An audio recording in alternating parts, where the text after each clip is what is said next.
Hello नमस्कार मेरे प्यारे भाइयों। आज हम पंचायती राज व्यवस्था से बनने वाले सभी क्वेश्चंस पर डिस्कशन करने वाले हैं। तो डिस्कशन शुरू करने से पहले आप सभी भाइयों से रिक्वेस्ट है कि जो भाई हमारे चैनल पर नए हों और हमारे चैनल को सब्सक्राइब नहीं किए हैं तो प्लीज़ आप हमारे चैनल को सब्सक्राइब कर लें और बेल आइकन को ऑल पर क्लिक कर लें, जिससे कोई अगला वीडियो चैनल पर अपलोड किया जाए तो उसका नोटिफिकेशन आपके पास पहुँच जाए। ठीक है, तो चलिए अब हम अपने क्वेश्चंस पर डिस्कशन को शुरू करते हैं और देखते हैं question number first. Question number पहला, निम्न में से किस अनुच्छेद का संबंध पंचायती राज से है? तो इसका राइट आंसर होगा ऑप्शन ए, अनुच्छेद 243। अनुच्छेद 243 का संबंध जो होता है पंचायती राज से है। ठीक है, अनुच्छेद 243 के अंदर जो होता है 15 अनुच्छेद बनाए गए हैं। अनुच्छेद 243 ए से लेकर अनुच्छेद 243 ओ तक। ठीक है, कितने 15 अनुच्छेद बनाए गए हैं। अनुच्छेद 243 ए से लेकर अनुच्छेद 243 ओ तक जो है पंचायती राज के विषय में वर्णन किया गया है। ठीक है, चलिए आगे चलते हैं और अगला क्वेश्चन नंबर 2 देखते हैं। 73वां संविधान संशोधन किस से संबंधित है? तो इसका राइट आंसर होगा ऑप्शन ए, पंचायती राज प्रणाली से। ठीक है, चलिए आगे चलते हैं और अगला क्वेश्चन नंबर 3 को देखते हैं। क्वेश्चन नंबर 3 जो कि इस प्रकार है, 73वें संविधान संशोधन ने कौन सी अनुसूची को संविधान में जोड़ा था? Option D is right answer of this question. ठीक है, 73वां संविधान संशोधन द्वारा 11वीं अनुसूची को जोड़ा जाता है जो पंचायती राज व्यवस्था से संबंधित है। ठीक है, चलिए आगे चलते हैं और अगला क्वेश्चन नंबर 4 को देखते हैं जो कि इस प्रकार है, पंचायत के मुख्य कार्य कितने हैं? तो पंचायत के कितने कार्य होते हैं? तो इसका राइट आंसर होगा 29 कार्य। Option C is right answer of this question. ठीक है, पंचायती राज व्यवस्था को जो होता है 29 विषयों पर कार्य करने का अधिकार प्राप्त है। ठीक है, मूल रूप से संविधान के किस भाग में ग्राम पंचायतों की स्थापना की बात कही गई है? Option D is right answer of this question. भाग 4 में जो होता है मूल रूप से ग्राम पंचायतों की स्थापना की बात कही गई थी। ठीक है, भाग 4 में आप लोग जानते हैं कि निर्देशक तत्वों का उल्लेख किया गया है और नीति निर्देशक तत्वों में जो होता है अनुच्छेद 40 में जो होता है ग्राम पंचायत की स्थापना की बात कही गई है। ठीक है, किसमें? तो अनुच्छेद 40 में ग्राम पंचायतों की स्थापना की बात कही गई है। ठीक है, चलिए आगे चलते हैं और अगला क्वेश्चन नंबर 6 को देखते हैं। भारत में पंचायती राज अधिनियम कब लागू हुआ? तो भारत में पंचायती राज अधिनियम लागू कब हुआ था? तो इसका राइट आंसर होगा ऑप्शन डी, 24 अप्रैल 1993 को जो होता है भारत में पंचायती राज अधिनियम को लागू किया गया था। ठीक है, राष्ट्रीय पंचायती राज दिवस कब मनाया जाता है? तो राष्ट्रीय पंचायती राज दिवस को जो होता है 24 अप्रैल को मनाया जाता है। Option C is right answer of this question. चलिए आगे चलते हैं और अगला क्वेश्चन नंबर 8 को देखते हैं। ठीक है, भारत में किसके अंतर्गत पंचायती राज प्रणाली की व्यवस्था की गई है? तो भारत में जो होता है किसके अंतर्गत पंचायती राज प्रणाली की व्यवस्था की गई है? तो इसका राइट आंसर होगा ऑप्शन बी, नीति निर्देशक सिद्धांत के अंतर्गत। ठीक है, option B is right answer of this question. ठीक है, नीति निर्देशक सिद्धांत के अंतर्गत जो होता है पंचायती राज की व्यवस्था की गई है। पंचायती राज किस सूची में सम्मिलित है? तो पंचायती राज जो होता है वह राज्य सूची में शामिल किया गया है। Option B is right answer of this question.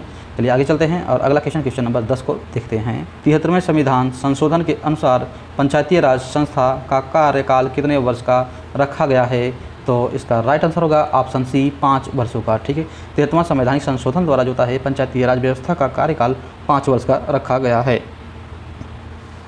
ठीक है, चलिए चलते हैं अगले क्वेश्चन नंबर 11 पर। पंचायती राज प्रथम कहाँ प्रवर्तित किया गया था?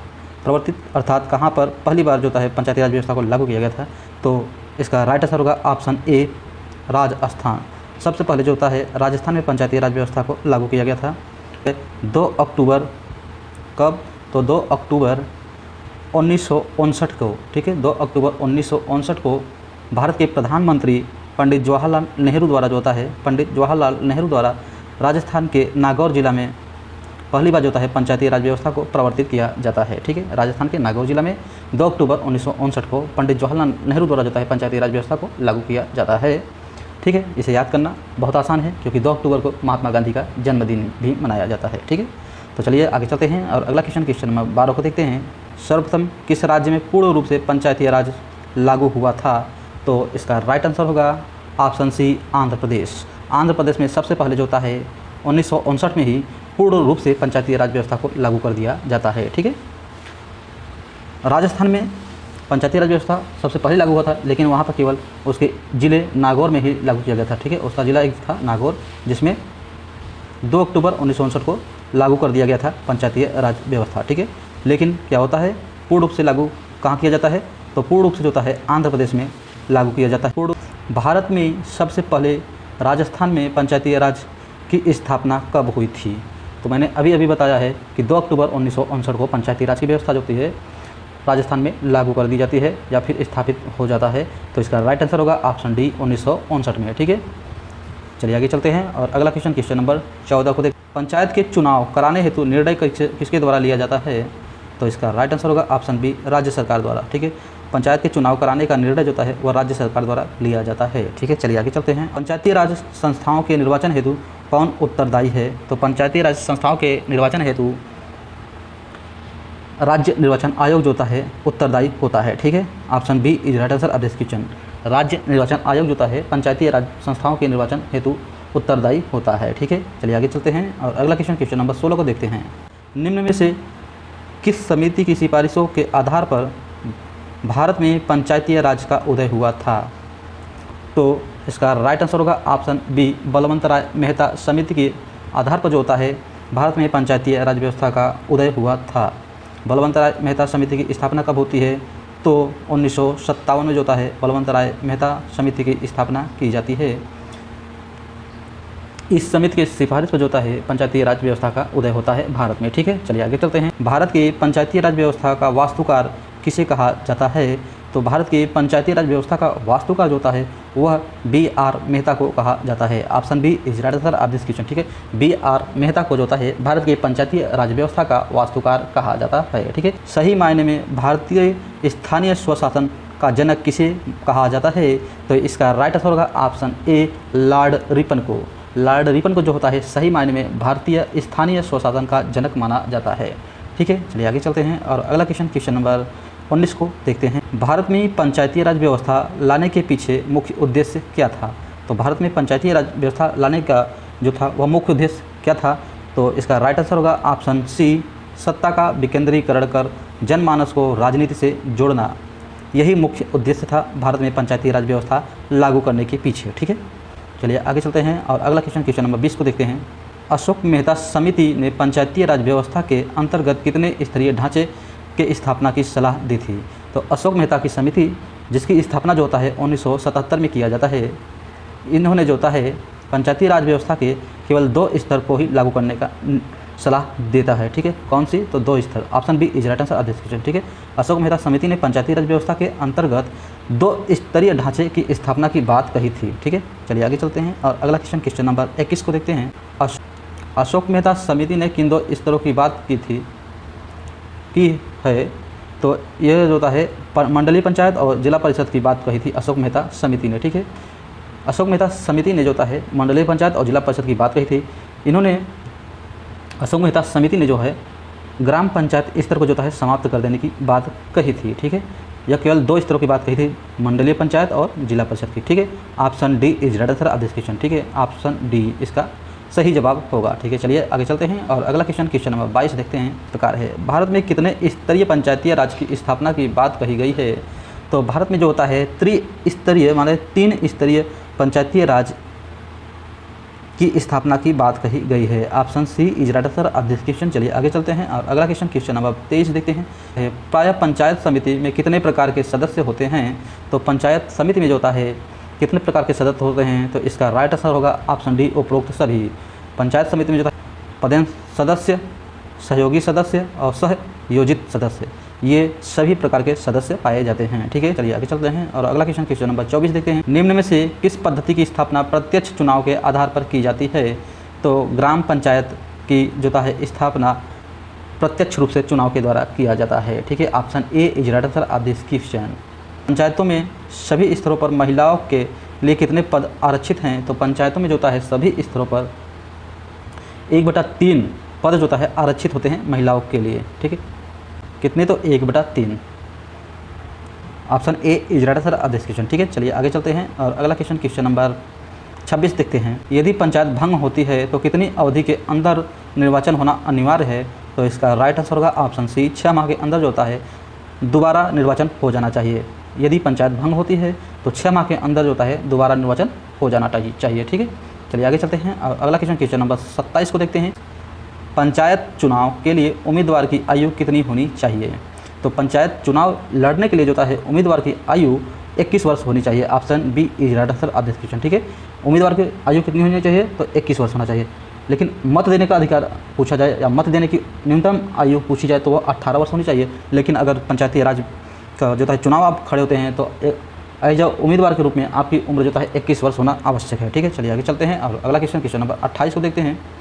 सरपंच एवं उप सरपंच की अनुपस्थिति में ग्राम सभा में बैठक की अध्यक्षता कौन करेगा? तो इसका राइट आंसर होगा ऑप्शन डी, ग्राम सभा द्वारा निर्वाचित व्यक्ति। ठीक है, सरपंच और उप सरपंच की अनुपस्थिति में जो होता है ग्राम सभा की बैठक की अध्यक्षता जो होती है वह ग्राम सभा द्वारा निर्वाचित व्यक्ति करता है। ठीक है, पंचायती राज संस्थाएं अपनी निधि हेतु किस पर निर्भर करती हैं? तो पंचायती राज संस्थाएं जो होती है अपने निधि हेतु किस पर निर्भर करती हैं? तो इसका राइट आंसर होगा ऑप्शन ए, सरकार द्वारा दिए जाने वाले अनुदान पर। ठीक है, option A is right answer of this question 30, जो कि इस प्रकार है। ग्राम पंचायतों की आय का स्रोत क्या होता है? तो ग्राम पंचायतों की आय का स्रोत जो होता है वह होता है मेले और बाजार में लगने वाला कर। ठीक है, option A is right answer of this question. ठीक है, मेले और बाजार में लगने वाले कर जो होता है ग्राम पंचायतों की आय का सबसे मुख्य स्रोत होते हैं। ठीक है, क्वेश्चन नंबर 31, किस राज्य में पंचायती राज प्रणाली नहीं है? तो इसका राइट आंसर होगा ऑप्शन डी, उपरोक्त सभी में। इन सभी राज्यों में जो होता है पंचायती राज व्यवस्था नहीं है, अरुणाचल प्रदेश, मेघालय और मिजोरम। ठीक है, चलिए आगे चलते हैं और अगला क्वेश्चन नंबर 32 देखते हैं। ग्राम पंचायतों के कार्यों का सामाजिक अंकेक्षण कौन करता है? अंकेक्षण मीन्स देखभाल, कौन करता है कि कोई काम हुआ है या नहीं हुआ है? तो इसका राइट आंसर होगा ऑप्शन सी, ग्राम सभा। ग्राम सभा जो होती है ग्राम पंचायतों के कार्यों का सामाजिक अंकेक्षण करता है। ठीक है, निम्न में से कौन सा कथन सही नहीं है?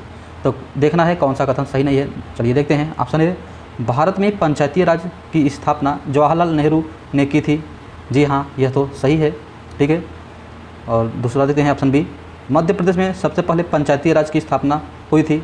नहीं, सबसे पहले कहाँ हुआ था? तो राजस्थान में हुआ था 2 अक्टूबर 1959 को। ठीक है, यह सही नहीं है। ऑप्शन बी जो है सही नहीं है, इसे काट देते हैं। आगे देखते हैं ऑप्शन सी, 73वां संविधान संशोधन 1992 से लागू हुआ था पंचायती राज व्यवस्था। हाँ, ये तो सही है, ऑप्शन सी सही है। तमिलनाडु ने द्विस्तरीय पद्धति अपनाई है, यह भी सही है। ठीक है, तमिलनाडु में जो है 2 स्तरीय पद्धति अपनाई गई है पंचायती राज व्यवस्था में। ठीक है, तो इसका राइट आंसर क्या होगा? तो इसका राइट आंसर होगा ऑप्शन बी, यही जो बात है पंचायती राज व्यवस्था के संबंध में सही नहीं है। ठीक है, option B is right answer of this question. ठीक है, मध्य प्रदेश में सबसे पहले पंचायती राज व्यवस्था लागू नहीं की गई थी। ठीक है, चलिए आगे चलते हैं और अगला क्वेश्चन नंबर 34 को देखते हैं। ग्राम सभा के संबंध में कौन सा कथन सही नहीं है? तो चलिए ऑप्शन देख लेते हैं। ऑप्शन ए में क्या कहा गया है? ग्राम सभा में गांव स्तर पर गठित पंचायत क्षेत्र में निर्वाचक सूची में पंजीकृत व्यक्ति होते हैं।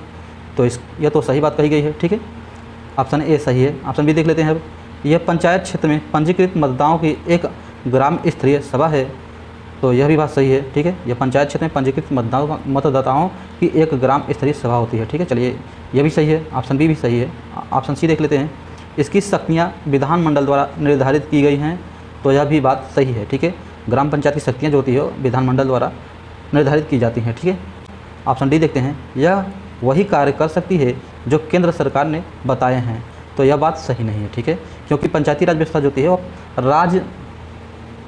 राज्य सरकार के अंतर्गत कार्य करती है, इससे केंद्र सरकार से कोई लेना देना नहीं है। Option D is right answer of this question. Question number 35 को देख लेते हैं, जो कि इस प्रकार है। पंचायती राज के संबंध में कौन सा कथन सही है? तो चलिए देखते हैं। ऑप्शन ए देख लेते हैं। माध्यमिक और जिला स्तर के प्रमुखों के लिए प्रत्यक्ष चुनाव होता है। नहीं, यह गलत है। ठीक है, ग्राम स्तर के लिए प्रत्यक्ष चुनाव होता है, लेकिन माध्यमिक और जिला स्तर के लिए प्रत्यक्ष चुनाव नहीं होता है। ठीक है, यह बात गलत है। आगे देखते हैं। ऑप्शन बी, पंचायतों में चुनाव लड़ने के लिए न्यूनतम आयु 18 वर्ष होना चाहिए। नहीं, यह भी बात गलत है, क्योंकि पंचायतों में चुनाव लड़ने के लिए न्यूनतम आयु होता है 21 वर्ष होना चाहिए। ठीक है, यह भी बात गलत है। ऑप्शन सी देख लेते हैं। पंचायती राज संस्थाओं का चुनाव राज्य निर्वाचन आयोग कराता है। तो यह बात तो सही है, पंचायती राज संस्थाओं का चुनाव जो होता है राज्य निर्वाचन आयोग ही कराता है। ऑप्शन सी सही है। अब ऑप्शन डी देख लेते हैं। पंचायतों की वित्तीय समीक्षा के लिए 6 साल बाद वित्त आयोग की स्थापना की जाती है। नहीं, यह बात गलत है। ठीक है, यह भी बात क्या है, गलत है।